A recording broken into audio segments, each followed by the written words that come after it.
Hello শিক্ষার্থী বন্ধুরা, আশা করি তোমরা সবাই অনেক অনেক ভালো আছো। আজকে হচ্ছে তোমার 26শে জুন, অর্থাৎ আজকে তোমার গুচ্ছের দ্বিতীয় মেরিটের রেজাল্ট প্রকাশ করা হবে।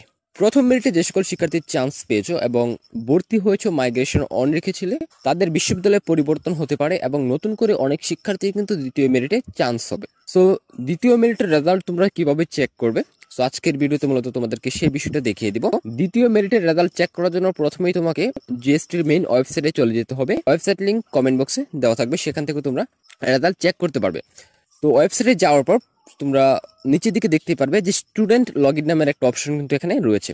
তো এটার উপর ক্লিক করলে তোমাদেরকে নতুন একটা ওয়েব পেজে নিয়ে যাওয়া হবে এবং সেখানে তোমাদের ইউজার আইডি এবং পাসওয়ার্ডটা দিতে হবে। তোমাদের ইউজার আইডি এবং পাসওয়ার্ডটা দেওয়ার পর তোমাদেরকে তোমাদের অ্যাডমিশন ড্যাশবোর্ডে নিয়ে যাওয়া হবে। তো অ্যাডমিশন ড্যাশবোর্ডে যাওয়ার পর তোমরা দেখতে পারবে তোমাদের সকল তথ্য এখানে শো করতেছে। সো নিচের দিকে আসলে তোমরা দেখতে পারবে যে জিএসটি অ্যাডমিশন, এখানে তোমার যদি তুমি কোথায় চান্স পাও সেক্ষেত্রে তোমার এখানে কারেন্ট ইউনিভার্সিটি, তুমি যে বিশ্ববিদ্যালয়ে চান্স পেয়েছো সেই বিশ্ববিদ্যালয়ের নাম থাকবে এবং ডিপার্টমেন্ট, তুমি কোন ডিপার্টমেন্টে তুমি চান্স পেয়েছো সেটার নাম থাকবে। সো পরবর্তীতে পাশেই থাকবে তোমার অ্যাকশন নামের একটি অপশন থাকবে, অর্থাৎ তোমাকে 5,000 টাকা পেমেন্ট করতে হবে। তুমি কোন একটি বিশ্ববিদ্যালয়ে চান্স পাওয়ার পর প্রথম কাজ হচ্ছে তোমাকে 5,000 টাকা দিয়ে তোমাকে ভর্তি নিশ্চয়ন করতে হবে।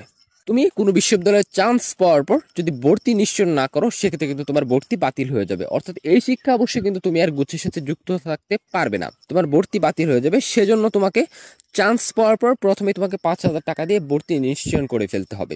ভর্তি নিশ্চয়ন করার পর তোমাকে নির্দিষ্ট সময়ের ভিতরে যে মূল ডকুমেন্টসগুলো রয়েছে সেই মূল ডকুমেন্টসগুলো তোমাকে যে বিশ্ববিদ্যালয়ে তুমি চান্স পেয়েছো সেই বিশ্ববিদ্যালয়ে জমা দিতে হবে। 5,000 টাকা দিয়ে ভর্তি নিশ্চয়ন করেছো কিন্তু মূল ডকুমেন্টস জমা দাওনি, ওই সকল শিক্ষার্থীর ভর্তি বাতিল হয়ে যাবে। তাই যে সকল শিক্ষার্থী 5,000 টাকা দিয়ে ভর্তি নিশ্চয়ন করবা, তোমরা অবশ্যই কিন্তু পরবর্তীতে তোমাদের যে মূল ডকুমেন্টসগুলো রয়েছে সেই মূল ডকুমেন্টসগুলো তোমরা ওই বিশ্ববিদ্যালয়ে জমা দিবা। এই ক্ষেত্রে কিন্তু যে সকল শিক্ষার্থী অন্যান্য কলেজ বা বিশ্ববিদ্যালয়ে ভর্তি হয়েছিল তাদেরকে কিন্তু অবশ্যই মূল ডকুমেন্টস উত্তোলন করে পরবর্তীতে কিন্তু জমা দিতে হবে, কারণ এই মূল ডকুমেন্টস কিন্তু লাগবে, এগুলো কিন্তু কোনোভাবেই ফটোকপি গ্রহণ করা হবে না। তো অবশ্যই মূল ডকুমেন্টসগুলো তোমাকে সংগ্রহে রাখতে হবে। আর যে সকল শিক্ষার্থী তোমার প্রথম মেরিটে চান্স পেয়েছিল এবং ভর্তি হয়েছিল এবং মাইগ্রেশন অন রেখেছিল, তাদের যদি বিশ্ববিদ্যালয় এবং সাবজেক্ট পরিবর্তন হয়ে যায় সেক্ষেত্রে তোমাদের কিছু করার নেই।